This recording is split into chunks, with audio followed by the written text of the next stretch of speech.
Hello, my name is Mr. Miller, and this is your video for back to school night. I'm going to walk through my classes, my expectations, a little bit about me, and then leave you off with some contact information should you need it.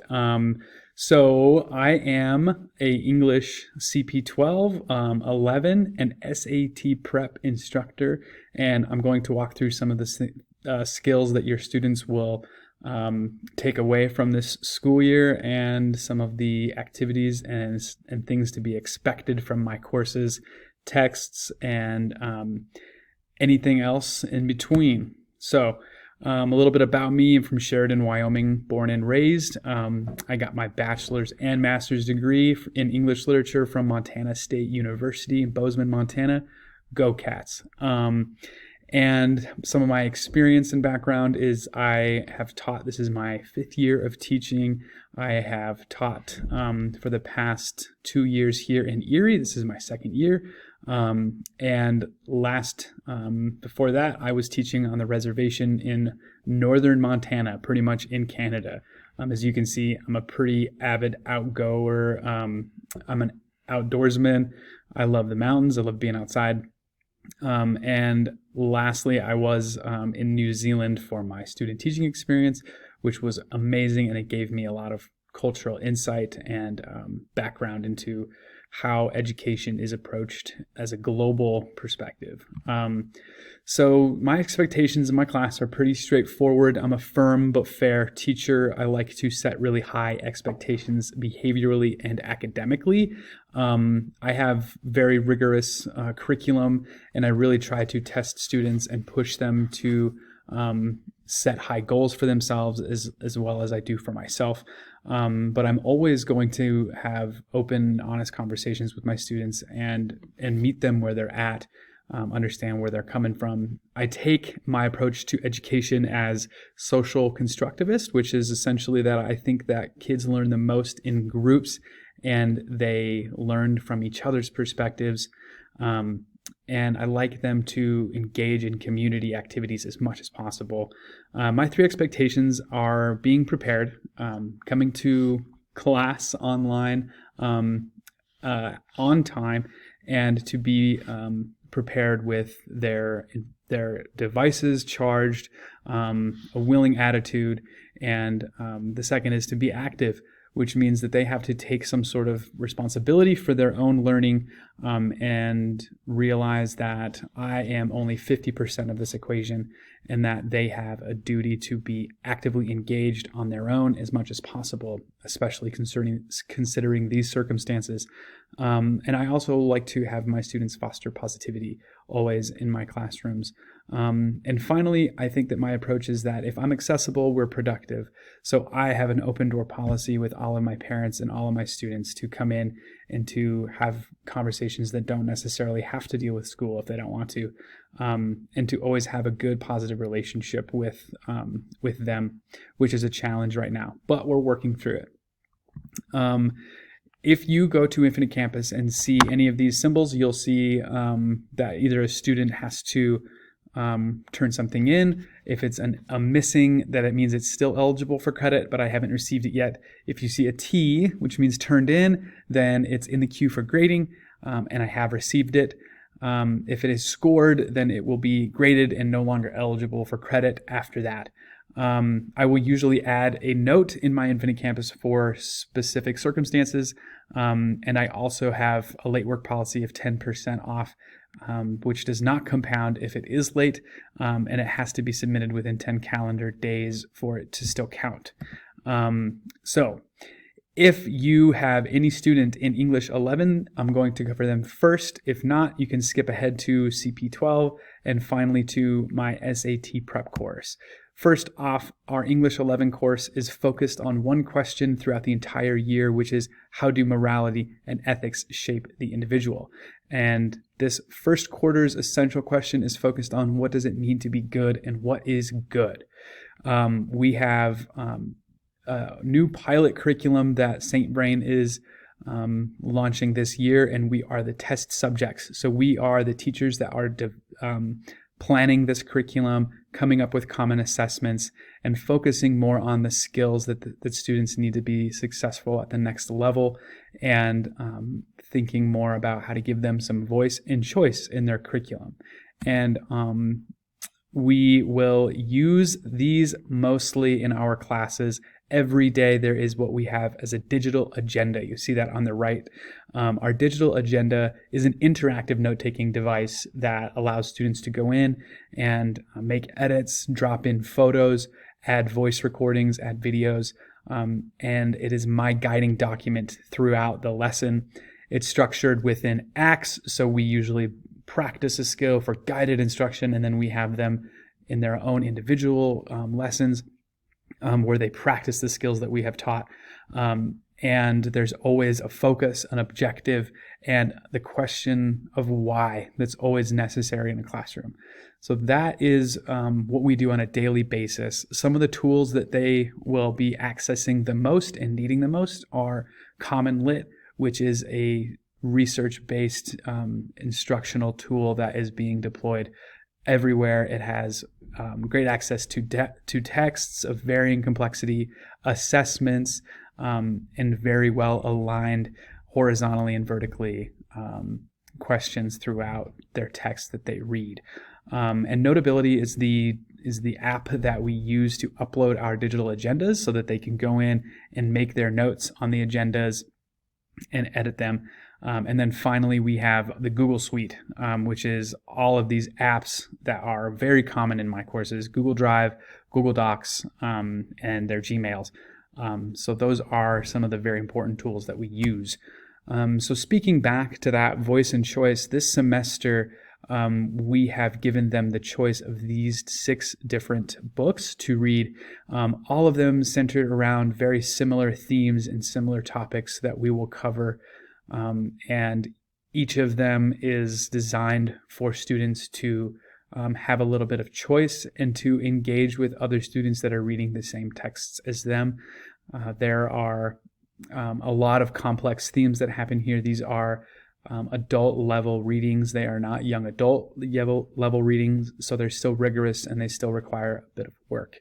And in designing our book clubs, we really wanted to have them talking with their classmates about the texts that they read, what they're encountering, how they can each relate to them, and so on. If you wanted to pause this video and look at some of the descriptions of each book that your student might be reading, I would invite you to do that. Next is CP12. So CP12 is focused on how do I want to impact the world.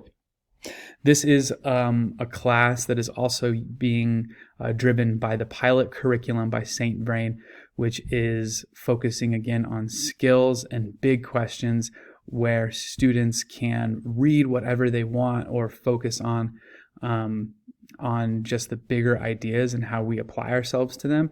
And because this is a CP12 course and I want to prepare kids for both college and career, I have devised my questions around all the things that they can anticipate in the world beyond high school.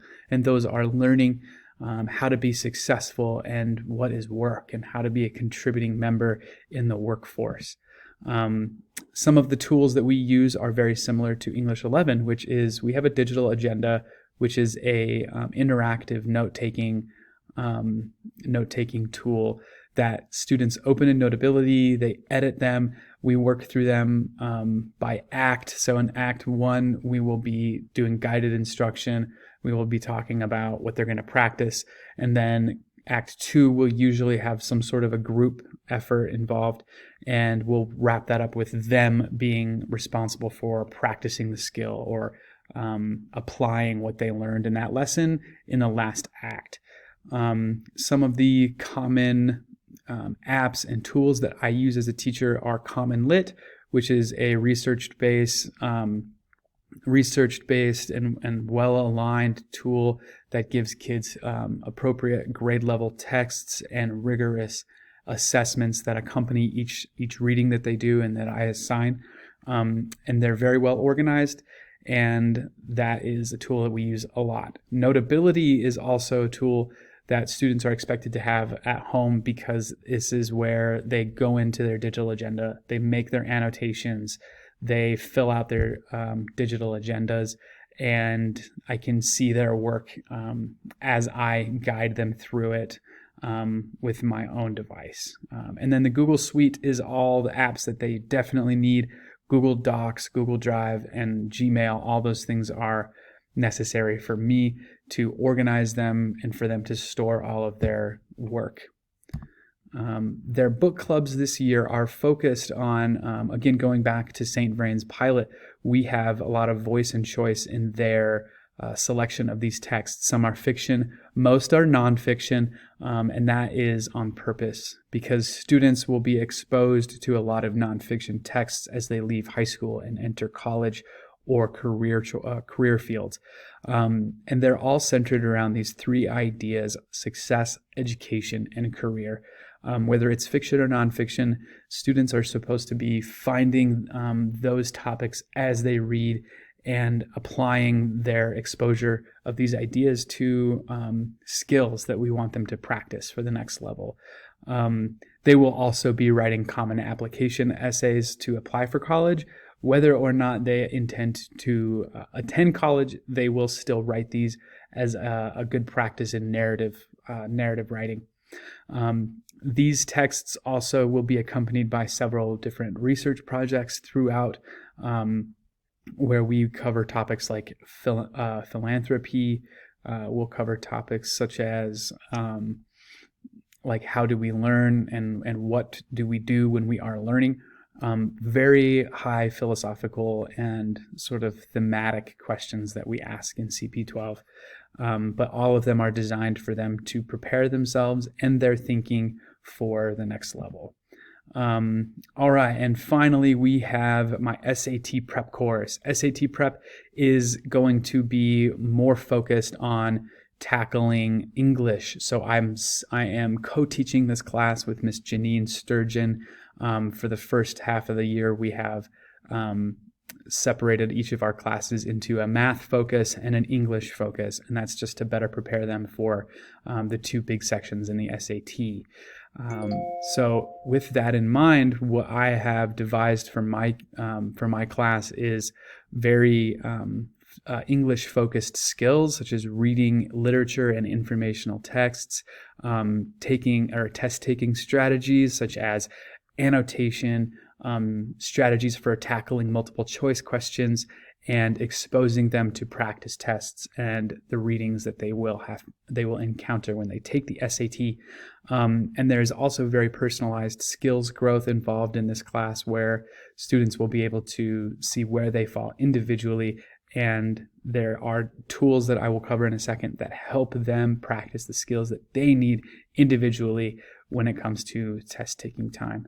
How I have graded this with Ms. Sturgeon is we're separating it into 4 categories: math growth, English growth, math practice, and English practice.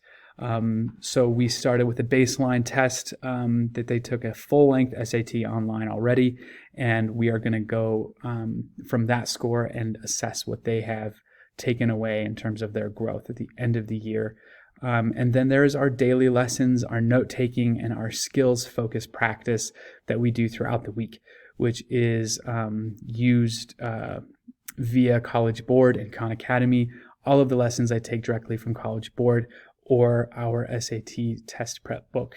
And there are also Khan Academy practice quizzes that students will take throughout the semester. So this is an example of what we have in front of us in a day in SAT prep. Either there will be a skill-focused annotation lesson, there will be strategies that we will practice on live SAT questions and passages from the past. Students will be annotating, they will be applying strategies to passages that they will encounter when they're taking their tests. And there you see an example of our individualized practice. That is going to be a student view of what they see they need to work on. This student needs to work on their argument writing skills as well as effective language use. So they will have targeted, focused classes. If you need to contact me anytime, these are my preferred ways of contacting: either phone at Erie High, you can email me, or schedule a meeting with me via Calendly. We'll have a WebEx chat. It's great to meet you.